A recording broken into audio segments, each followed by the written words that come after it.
It was just another ordinary day at the bustling car dealership on the corner of Maple Street. The sun was shining brightly outside, and the salespeople were busy, trying to seal deals with customers. The manager, Tom Miller, a man known for his strict approach to business, was overseeing the operations from his desk. Little did he know, this ordinary day was about to take a very unusual turn. A black limousine pulled up to the dealership. The engine quietly hummed as the door opened, and out stepped an elderly man, wearing a simple but elegant outfit. He looked like someone who had seen a lot in his life, with wrinkles that spoke of wisdom and a strong, confident stride. The man walked toward the dealership's entrance, his eyes scanning the showroom as he entered. Tom didn't pay much attention at first. He was too focused on the sales targets and the ongoing negotiations with the customers.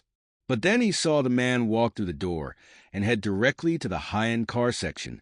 His first thought was that he looked like one of those wealthy clients who came in occasionally to buy an expensive car. Tom immediately started to size him up, figuring out what kind of pitch he would use. "Excuse me, sir," Tom said, walking toward the man with his best sales smile. "How can I help you today?" The man turned to him, and for a brief moment, Tom felt a slight chill in the air. There was something about the stranger's eyes, intense, unblinking, as if he could see right through him. Tom quickly brushed it off and continued, trying to maintain his composure. "We have a great selection of cars here today. I'm sure you'll find something that suits your needs," Tom said, gesturing toward a line of luxury vehicles. The man glanced at the cars, but instead of showing interest, he looked back at Tom, his expression unreadable. "I'm not here to buy a car," the man replied in a calm but firm voice. Tom was momentarily taken aback. "Oh, well, I'm sure we can arrange something. Perhaps you'd like to take a look around." "No, I think I've seen enough," the man said. "But I have something I need to discuss with the owner of this dealership." Tom blinked. "The owner? Well, I'm the manager here. I can help you with anything you need." The man raised an eyebrow, as if to say, "Really?" But he didn't press the matter. Instead, he turned slightly, as though waiting for someone. The silence hung in the air for a moment. But just as Tom was about to speak again, the man took out his phone and made a quick call. A few seconds later, a new voice came through. "All right, it's all set.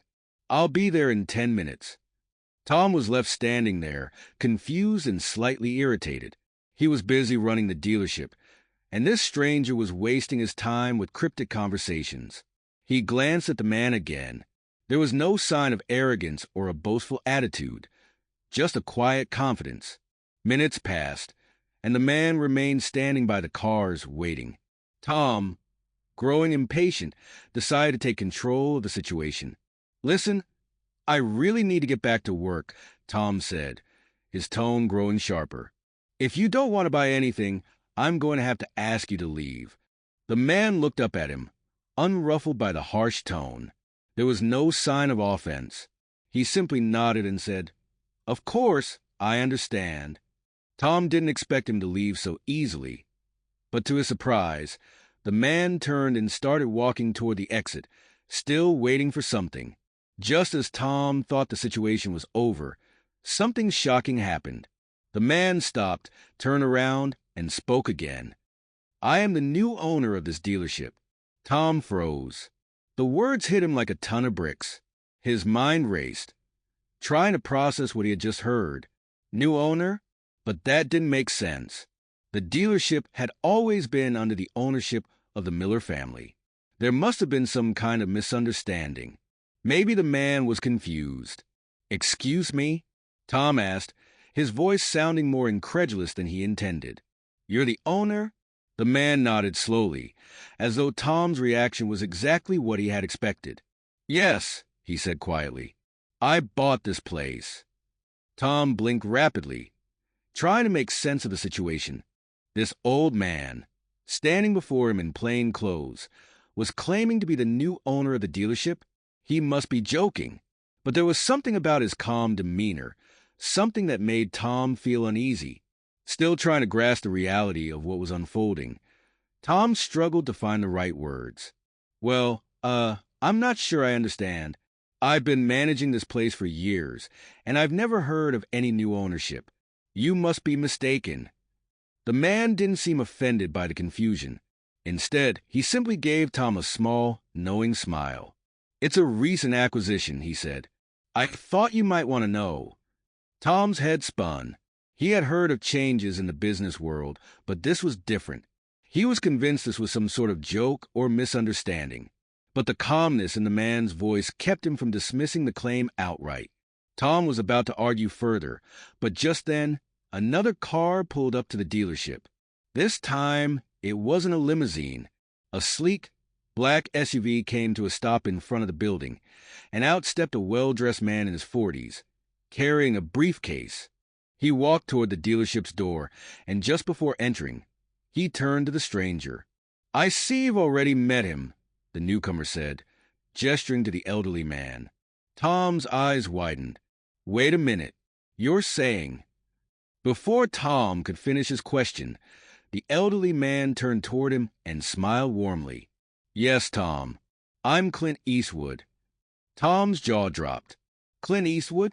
The Clint Eastwood? The legendary actor, director, and filmmaker? The man standing before him, calmly making a statement about owning the dealership, was none other than Clint Eastwood himself. The shock hit Tom all at once. He had no idea how to respond.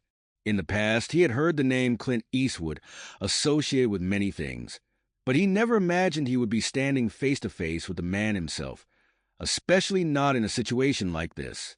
Tom didn't know what to say. All he could do was stand there, feeling embarrassed and completely out of his depth.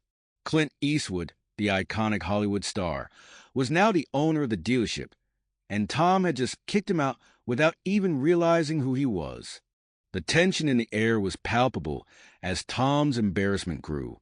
He had just made a fool of himself in front of one of the most respected figures in the entertainment industry. What would happen next? Would Clint Eastwood fire him on the spot? Would he ever live this down? The suspense hung heavy as Tom waited for Clint Eastwood's next move. Would he forgive Tom, or would this mistake cost him more than he could imagine? The story was only just beginning. Tom stood there, still stunned, as Clint Eastwood stood calmly before him, his presence filling the room like a quiet storm. The weight of the moment was almost unbearable. Tom's mind raced. How could he have not recognized the legendary actor? Clint Eastwood was one of the most famous figures in the world. Yet, here he was, standing in front of him, revealing himself as the new owner of the dealership. The man who had just moments ago been dismissed as a mere old man in plain clothes was now revealed to be one of the most iconic figures in Hollywood. Tom's embarrassment deepened. He had kicked Clint Eastwood out of his own business without realizing who he was. A wave of humiliation washed over him, and he felt his cheeks burn with regret. Clint Eastwood, on the other hand, seemed completely unfazed by the situation. His calm demeanor never wavered, as though he had been in much more uncomfortable situations in his long career. Tom didn't know whether to laugh or cry. His initial instinct had been to try and brush it off as a misunderstanding, but now it was clear.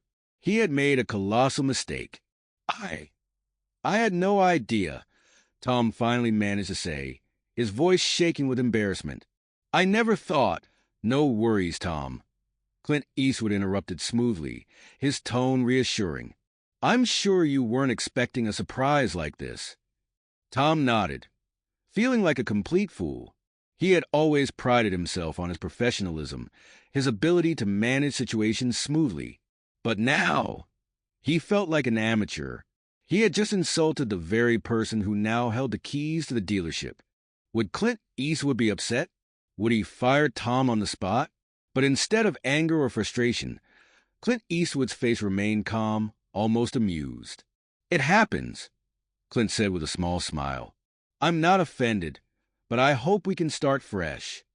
Tom was almost speechless. He had spent his whole life building a career, but now he felt like his career could be over in an instant. The weight of Clint Eastwood's words hung heavy on him. What did he mean by start fresh? Was this an opportunity to redeem himself, or was it a polite way of saying, "You're out of a job"? The tension in the room was thick. Tom's mind raced with the possibilities. He had no idea what to expect from Clint Eastwood. Was this just a business transaction for the actor, or was there something more? What did he want with a car dealership? Mr. Eastwood, Tom began, trying to regain his composure. I don't know what to say. I truly didn't mean to. Clint Eastwood raised a hand, signaling him to stop. It's all right, Tom. Let's move forward. The simplicity and calmness of Clint's words threw Tom off even more. How could Clint Eastwood be so composed in the face of such a bizarre situation? Tom had just made one of the biggest mistakes of his career, and yet Clint wasn't angry. It almost felt like Clint was expecting this to happen. Let's take a walk through the dealership, Clint said, turning toward the showroom floor with a gentle wave of his hand. Show me what you've got. Tom, still in shock, nodded obediently, following Clint as he casually strolled through the rows of cars. The silence between them was heavy, but Tom couldn't bring himself to say anything else. He was too embarrassed to speak, too nervous to make any further mistakes. As they walked through the dealership, Clint Eastwood inspected the cars, not with the critical eye of a businessman, but with the quiet curiosity of someone taking in their surroundings. He asked Tom a few questions about the sales numbers and how the dealership was run, but it was clear Clint wasn't in a rush to get to the details. He wasn't here to micromanage or lecture. He was here to observe, to get a sense of the place. Tom was on edge, trying to stay professional despite the overwhelming sense of awkwardness. He couldn't believe he was standing next to Clint Eastwood, trying to explain the daily operations of a car dealership. It felt surreal. He wanted to ask Clint why he had bought the dealership, what his plans were, but he didn't dare speak unless spoken to. Clint stopped in front of a sleek, black luxury car, a model that was considered the crown jewel of the dealership. This one, Clint said, touching the hood of the car with the lightest of gestures. How much? Tom quickly regained his bearings and answered with the same professionalism he had always maintained. That one's going for $120,000, Mr. Eastwood. It's one of our top sellers. Clint nodded, his eyes glinting with interest. It's a fine piece of machinery, he said, stepping back and admiring the car. Tell me, Tom, do you think your customers appreciate this kind of quality? Tom was taken aback by the question. Of course, his customers appreciated the quality. That was the point of selling high-end luxury vehicles. But he wasn't sure where Clint was going with this. Why was he asking these questions now? It's a top seller, Tom repeated, a little more confidently now. People who buy these cars know exactly what they're getting. They appreciate craftsmanship.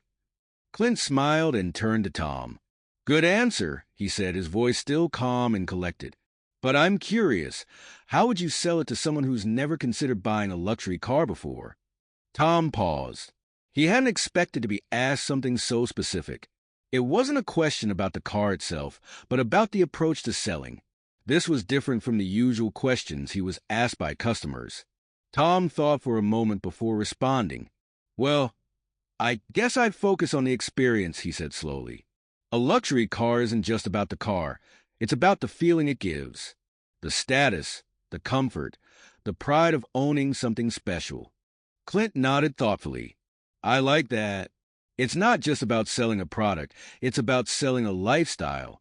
You've got a good understanding of what makes this business work, Tom. Tom was relieved. For a moment, it felt like the tension between them had lifted. Maybe Clint wasn't here to judge him. Maybe he was just here to learn. The situation was still awkward, but Tom felt a small sense of hope. Perhaps, just perhaps, this could turn out to be a chance for him to redeem himself. As Clint continued to inspect the dealership, Tom began to feel a flicker of curiosity. What was Clint Eastwood's real reason for buying this place? Was it just another investment, or did he have a personal connection to the car business? Tom couldn't help but wonder. The tension was still thick in the air, but now it was mixed with anticipation. What would happen next? The days stretched on, but the tension between Tom and Clint Eastwood hadn't quite dissipated. In fact, it had shifted into something else, something that Tom couldn't quite put his finger on. He wasn't sure if Clint was giving him another chance or simply tolerating his presence. Either way, Tom felt like his future at the dealership hung in the balance, and every word he spoke could either make or break his career. As Clint made his way through the rows of cars, Tom followed him, trying to appear calm, trying to regain some control of the situation. He was walking on eggshells, his mind constantly racing. What did Clint Eastwood really think of him? Was he considering firing him? Or was he trying to decide if Tom was worthy of keeping his job? It was impossible to know. Clint stopped in front of an old muscle car, a classic that was somewhat out of place amidst the sleek, modern vehicles. The car was a bit dusty, the paint slightly chipped, but it had a certain charm to it. Clint ran his hand along the hood, inspecting it as if he were considering something more than its appearance. "This one," Clint said suddenly, breaking the silence. Tom was a little surprised. The muscle car wasn't exactly the kind of car that attracted the high-end clientele who frequented the dealership. But then again, Clint was known for his rugged, no-nonsense persona. Maybe he appreciated the raw power of a car like this. "Ah, yes, that one's a bit of a classic," Tom said, his voice tentative. "It's been here for a while. It's not really what most people are looking for these days, but it has a loyal following." Clint turned to him, his eyes sharp. "Why isn't anyone buying it?" Tom hesitated. He had his theories, but he didn't want to say anything that might come across as an excuse. "Well, it's an older model, and the market's changed a bit. People tend to go for newer, more efficient cars. This one's a bit of a project car, you know?" Clint nodded as if he understood exactly what Tom meant. Then he turned his gaze back to the car, considering it thoughtfully. "I don't think people really understand what this car represents," Clint said quietly, almost to himself. "This car is about more than just speed or style. It's about something deeper." Tom raised an eyebrow, unsure where Clint was going with this. "What do you mean?" he asked, trying to sound genuinely curious. Clint's voice dropped slightly, as if he were about to reveal a secret. "It's about character. This car has a story, a history. It's been through some tough times, but it's still here, still running. That's something people overlook nowadays." Tom stared at Clint, trying to make sense of his words. The actor was, of course, a man of experience, but Tom hadn't expected such depth from a simple conversation about a car. It was like Clint was speaking on a whole other level, a level that Tom wasn't quite sure how to reach. Clint glanced at Tom, sensing his confusion, and smiled slightly. "What I'm saying is this: sometimes it's not about selling something perfect. It's about selling something real. People want authenticity. They want something that's been through the fire and come out stronger." The simplicity of Clint's words hit Tom harder than he expected. He had spent his career focused on numbers, sales quotas, and the latest models. But maybe, just maybe, he had missed something. Maybe he had been selling cars without truly understanding the heart of the business. "I see what you mean," Tom said slowly, his mind starting to open up to a new perspective. "People don't always buy things because they're perfect. Sometimes they buy them because they've got a story, a soul." Clint gave him an approving nod. "Exactly. And that's where you come in, Tom. You're not just selling a car. You're selling a piece of history, a story. People will connect with that." Tom's mind was buzzing. He had spent so much time focusing on the mechanics of the sale, on the features and specs of the cars. But Clint had made him realize something important. It was about more than that. It was about connecting with people, telling them a story that would make them feel something. That was what would make the sale, not just a price tag. As Clint turned to walk further into the dealership, Tom felt a sense of clarity that he hadn't had in years. Maybe Clint Eastwood wasn't just here to buy the dealership. Maybe he was here to teach Tom something, to show him a new way of looking at the business. The more Tom thought about it, the more he realized that Clint's presence in the dealership wasn't just a chance encounter. It was a turning point. The two men continued their tour of the showroom, but now, instead of feeling like he was walking on eggshells, Tom felt a new sense of purpose. He was no longer just a manager trying to make sales. He was a storyteller, someone who could sell more than just cars. He could sell experiences, emotions, and dreams. And Clint Eastwood, of all people, had just opened his eyes to that. As they moved through the dealership, Clint continued to ask questions, but this time, Tom felt confident in his answers. He wasn't just responding to a transaction. He was engaging in a deeper conversation about what made each car unique. And it felt good. It felt right. But even though Tom was beginning to feel more at ease, he still couldn't shake the thought that Clint Eastwood's true intentions for buying the dealership were still unclear. What was his end goal? Was Clint here to change the business entirely? Was he going to overhaul everything, or was he simply looking for a new challenge? The questions lingered in Tom's mind, but for now, he pushed them aside. He wasn't about to ruin the rare opportunity he had been given by overthinking things. Instead, he focused on the task at hand, showing Clint Eastwood the best the dealership had to offer.